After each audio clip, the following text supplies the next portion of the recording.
Herkese merhaba. Gene bir gibi yedim videosuyla karşınızdayım ve bugün Gigi Hadid gibi yiyoruz. Şimdi biliyorsunuz ki Gigi Hadid'in bir YouTube kanalı falan yok. Böyle yediklerini, öğünlerini falan gösterdiği. O yüzden benim biraz stoklama yapmam gerekti. Çok şükür Instagram'da bol bol öğünlerini falan paylaşıyor. Hatta Instagram hikayelerinde öne çıkanlar da var, mutfağımdan falan diye bir kısım. Onları bayağı stokladım. Röportajlarını bayağı stokladım. Size böyle bir menü çıkardım. O stokladığım şeyleri de zaten öğünler sırasında buralara koyarım. O zaman kahvaltıyla başlayalım. Kahvaltı için size bir fotoğrafım var. Hatta bir de röportajdan bir kısım var. Genelde kahvaltıda çırpılmış yumurta ve kızarmış ekmek yemeyi seviyormuş. Yanında da bacon. Ama bacon biliyorsunuz ki domuz pastırması. Ben onu burada çok kolay bulamam. Bulsam da yesem siz benim biliyorsunuz ne yaparsınız. Özellikle bu Ramazan ayında. O yüzden ona yakın bir şey bulmaya çalıştım. Normal bizim pastırmalar çok yakın olmuyor bence. Öyle bacon çok baharatlı bir şey değil. Çemenli memenli değil. Ama şöyle bir şey buldum. Kurutulmuş et. Şöyle göstereyim.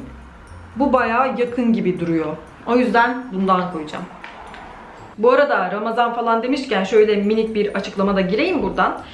Aslında hiç böyle bir şey açıklamam gerekmemesi lazım ama son videoya birkaç öyle yorum geldiğinden bu videoya gelmesini istemiyorum. Çünkü sinirimi bozuyorsunuz. Açık ve net. Oruç tutmuyor musun? Yemek yediğime göre tutmuyorum. Bu çok açık zaten. Ya da o gün tutmamışımdır belki. Sadece bugün tutmuyorumdur. Onun dışında anladık tutmuyorsun, bari tutanlara saygın olsun. Benim yemek yemem tutanlara saygısızlık olmuyor.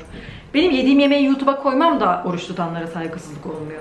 Yani benim yemek yediğim yeni bir video yüklemem mi sıkıntı? Çünkü benim kanalımda zaten onlarca yemek videosu var ve onlar da önünüze düşebilir. Bunu ben engelleyemem. Bütün kanalı silmem gerekir.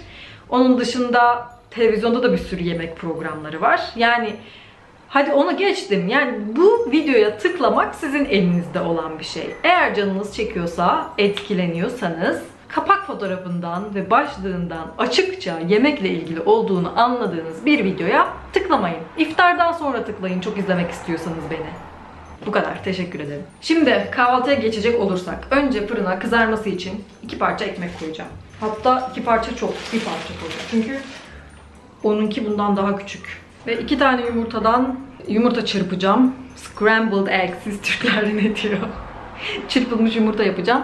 Bu biraz kırılmış, o yüzden onu hemen kaseye almam lazım. Siz Türkler ne diyor da şaka yaptım bu arada. O konuda da linç yemeyeyim. Neden video çekerken sürekli yiyeceğim linçleri düşünüyorum?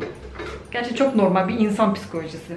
İnsan gerçekten nereden linç yiyeceğini bilemiyor. Bu arada bununla ilgili, yani sizin yorumlarınızın bizi nasıl etkilediğiyle ilgili çok ayrı bir video yapacağım. O çok derin bir konu ve bu konuda biraz fazla doluyum ben. Bu videoyu öyle çok şey yapmayayım da bir tek şey söyleyeyim. Şu an mesela son birkaç videodur beni makyajsız görmediniz. Ama şu an makyajsızım. Ve bununla ilgili yorum geleceğini düşünüyorum. Ama gelmezse çok sevinirim. Makyajsız olmam demek hiçbir anlama gelmiyor. Sadece canımın makyaj yapmak istememiş olmasıyla ilgili bir durum. Evet.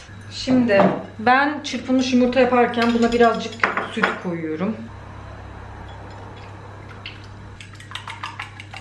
Tabii ki biraz da tuz. Ve çırpılmış yumurtayı kısık ateşte böyle bol bol karıştıra yaparsanız en güzel oluyor bence. Tabii bu tercihe bağlı bir durum ama ben öyle seviyorum.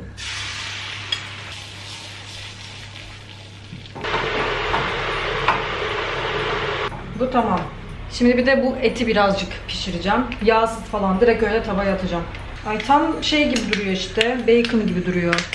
Hiç sevmem biliyor musunuz eti? Çok kötü kokuyor. Yeter. Biraz tabağında roka var. Evet, kahvaltı tabağımız böyle. Bence bayağı benzedi.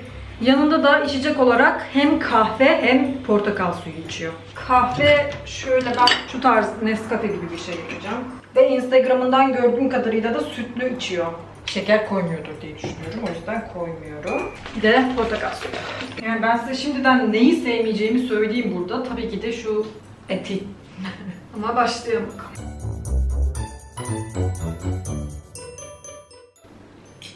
Et aşırı tuzlu. Bu arada bu portakal suyu Amerika'da öğrenci gibi yediğimdeki içtiğimiz portakal suyundan çok daha güzel. Bu Tamek, ondaki Kapi'ydi. Çok kötüydü. Bu kız tam bir roka aşığı. Öğle yemeğinde de göreceksiniz zaten. Ve bu beni mutlu ediyor çünkü ben de roka çok severim. Neyse, şimdi ben bu kahvaltıyı kendi kendime bitiririm. Puanlama kısmına geçecek olursak 10 üzerinden 7 verilir. Yani bence doyurucu bir kahvaltı. Yumurta var, ekmek var. Besin değerleri açısından da sanırım dengeli ama diyetisyen değilim. Bu konuda çok derinde bilgi sahibi değilim. Kırdığım 3 puanı ben etten kırdım. Çünkü ben genel olarak et sevmiyorum. Eğer siz hem et hem yumurta seven bir insansanız bu kahvaltı sizin için mükemmel olabilir. Ama benim için en fazla 7. Geldi öğle yemeğine. Öğle yemeğinde Gigi Hadid diyor ki Harper's Bazaar dergisine, New York'ta The Smile diye bir kafe var. O kafede de bir roka salatası var.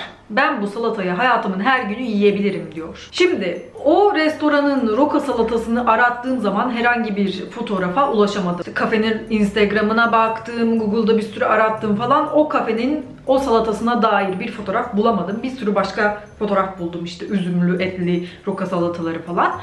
Tam pes ediyordum ki o kafenin şefinin bir dergiye verdiği röportajı buldum. Ve o röportajda bu roka salatasının tarifini de veriyor. Yani elimizde bir fotoğraf yok ama bir tarif var. O yüzden şimdi bu tarifi takip ederek bir roka salatası yapacağım. Şimdi tarifte diyor ki fırını 205 dereceye ısıtın. Bu arada bu tarifin linkini aşağıdaki bilgi kutucuk kısmına koyarım. Ama buradan da özet geçiyorum. Zaten tarif İngilizce, eğer anlamayacak olanlar falan olursa diye beni de izleyerek yapabilirsiniz. Sonra bir fırın tepsisine şöyle şu tarz domateslerden koyuyoruz. Ve onun üstüne de 2 yemek kaşığı zeytinyağı koyuyoruz. 2 yemek kaşığı zeytinyağı dedim ama bu şey için, 4 porsiyon için. O yüzden ben tek porsiyon yaptığım için hiç kaşıkla bile uğraşmayacağım. Direkt üstüne dökeceğim işte, yeterli gördüğüm kadar. Ondan sonra tuz ve karabiber.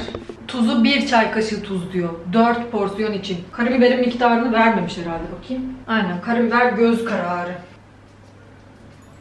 Şimdi bunu direkt fırına koyuyoruz.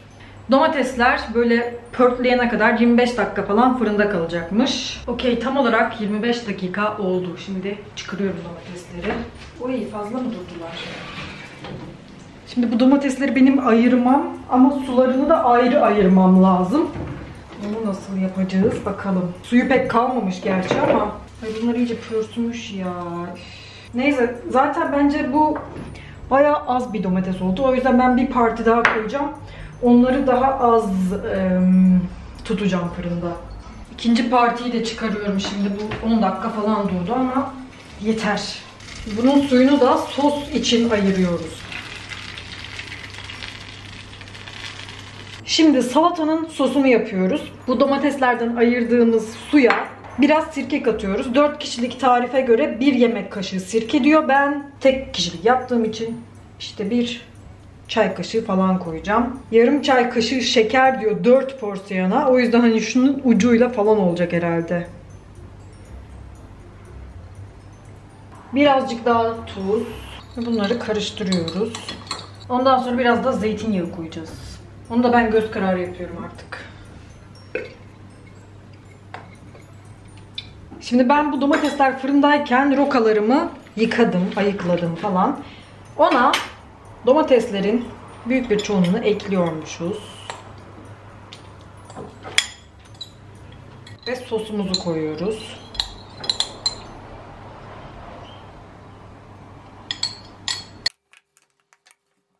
Domatesler hep dibe çöktü ya. Neyse. Ondan sonra kalan domatesleri de üstüne koyup servise hazır hale getiriyoruz. Şimdi bu hiç doyurucu bir öğün gibi gözükmüyor bana. Yani yaprak ve domates var sadece şu an burada. Ama şöyle, ben zaten normalde günde 2 öğün yiyorum. Kahvaltı yapıyorum, ondan sonra da akşam yemeği yiyorum. Öğle yemeği gibi bir öğünüm olmuyor normalde. O yüzden bana az geleceğini düşünmüyorum. Çünkü akşam yemeğimiz çok hafif olmayacak. Hani o da doyurucu bir öğün olacak. O yüzden idare ederim diye düşünüyorum. Kahvaltıda söylediğim gibi roka da severim. O yüzden güzel olacak bence. Bakalım. Birazcık yavan. Ben salatayı böyle ekşi seviyorum ve bol malzemeli seviyorum. Mesela Polina'nın videosunda, Polina gibi yediğim videoda şuraya koyuyorum. Yaptığımız salatayı hala ben yapıyorum. Yani tabii içindekileri tamamen aynısını yapmıyorum ama o tarz bir salata hala severek yiyorum. Ama bu daha çok şey gibi olmuş. Burcu Esmersoy'un salatası gibi. Biraz yavan. Puan verecek olursa 10 üzerinden 5. Salatamı bitirdim ve aslında şu an bayağı tok hissediyorum. Ama şöyle bir şey var. Kahvaltıdan sonra zaten aşırı acıkmamıştım. Kahvaltı beni bayağı bir tok tuttu. Eğer kahvaltıyı da hafif yapsaydık bu kesinlikle bana yetmezdi. Sıra geldi akşam yemeğine. Akşam yemeğinde Gigi'nin geçen hafta ya da 2 hafta önce falan Instagram'ında paylaştığı bir tarifi deneyeceğiz. Böyle salçalı, kremalı, kolay gözüken bir makarna tarifi. Şimdi bu tarif için malzemeleri önceden hazırladım. Bir tane böyle küçük soğanı küp küp doğradım. 2 diş sarımsağım var. Krema, salça, biraz parmesan peyniri. Bunun söyleyişime lütfen takılmayın. Evet biliyorum S ile yazılıyor ama sanmıyorum ki siz de söylerken böyle bastıra bastıra parmesan diyorsunuz. Benim ağzımdan parmesan diye çıkıyor. Yumuşuyor o. Belki de lehçede parmesan olduğu içindir. Çok takılmayalım ona lütfen. Ondan sonra biraz fesleğen ve tabii ki makarna. Onun kullandığı tam aynı şekil makarnaları buldum. Bu Barilla'nın Conchigliere. İtalyanca nasıl okunuyor bilmiyorum. C'nin K diye okunuyor olması lazım. Bilmiyorum. Migros'ta minik midye diye geçiyordu. Şimdi ocağa yaklaşın bakalım. Burada makarnayı haşlayacağım. Onu hemen suyunu alayım.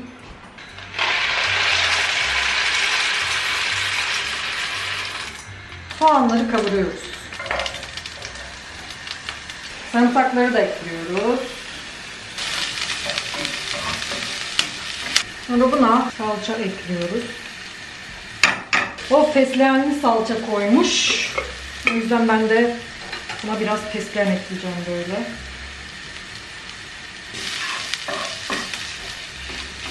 Onun salçası daha sıvı bir şeymiş herhalde. Doğrudur. Neyse. Sonra kremamızı ekliyoruz.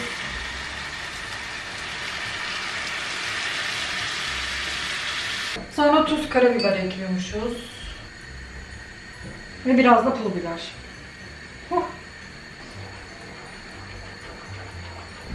Şimdi sanırım sosum yeterince pişti. Bu arada ben parmesanı da rendeledim. Makarnamı süzeceğim şimdi. Ama süzmeden önce böyle biraz makarnanın suyundan kenara ayırıyorum. Şöyle bir kepçe falan.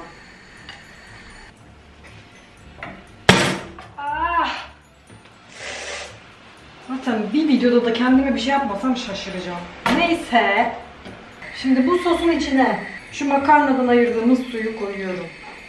Aynı zamanda makarnayı koyuyorum. Ve şöyle şu kadar da bir tereyağı koyuyorum. Ve o tereyağı eriyene kadar karıştırıyorum. Eridi galiba. Sonra parmesanı ekliyoruz.